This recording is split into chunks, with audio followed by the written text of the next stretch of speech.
Sheffield. I'm joined by Tim Spears here at the Express and Star. Tim, easy opponent this weekend, isn't it? Man City. Yeah, it's in a way it's certainly not the one you want, but then in a way it is, because they've got a point from 2 games, and we've seen already this season. Brighton went to Watford on the opening day and got convincingly beaten. Yeah. And the next game they had Man United at home. Everyone's fearing another defeat, and they've gone and beaten 3-1. I mean, it's a game you certainly don't need to motivate yourself for. Yeah. I think it's a free hit. I mean, Conor Cody doesn't agree. He says it's not a free hit, but I think it is, to be honest. Wolves have really got nothing to lose. Of course, if they get thrashed kind of 6-1, then it wouldn't be great. But everybody's kind of presuming that Wolves will lose. But we've seen, even with Wolves in the past in the Premier League, that they can cause upsets. I remember when 2003-04, when there were no hopers really for most of the campaign. They had Blackburn and Charlton the first 2 matches of the season, and they lost 5-1 and 4-0. And then the third game, obviously this is Wolves' third game this week, the third game was Man United away, and everyone was expecting a cricket score, 8-9-0 was being talked about, and they only lost 1-0, and in fact they could have won on that night. Henry Kamara missed a few chances, and then they went and beat Man United later that season at home. It was 1-0, it was bottom v top, and they beat 1-0, arguably the shock result of that season.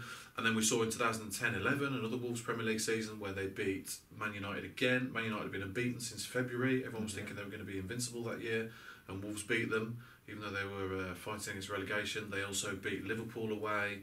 They beat Chelsea that season as well. They also beat Man City, and that was a team that only stayed up on the last day of the season. So these shocks can happen. It's not beyond the realms of possibility. That's it, and they've got a track record of troubling Man City. Did it last season, didn't they?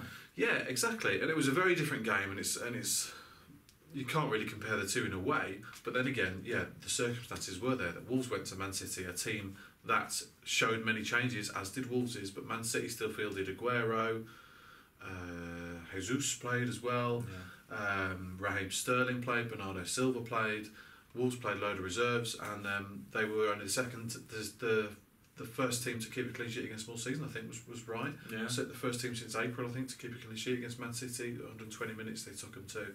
So it just shows you, and the fact that Wolves are at home as well. Yeah. It's Fortress Molineux under Nuno. They've only lost twice there in 28 or 29 games, against Cardiff and Notts Forest at home. Yeah. They're confident playing at Molineux. They love playing there, and Man City won't necessarily relish coming to a full Molineux. And Wolves have got some players that can hurt Man City as well. And I think the key to it is positivity. The key to it, to getting a result, is probably going to be getting the first goal. Wolves scored the first goal on about 33 games last year out of their 46. They scored the first goal. They won 30 of those and drew the other 3. They're very, very used to scoring the first goal and getting a result out of it under Nuno. Now, in the first 2 games of this season, they've conceded a goal first. They've been chasing the game. Yeah. And if Man City get a goal or 2 early goals on Saturday, it's game over. So the key, as always in these type of games, is keeping the opposition as quiet as you can for that first kind of 10-20 minutes. And if you get the first goal, you never know.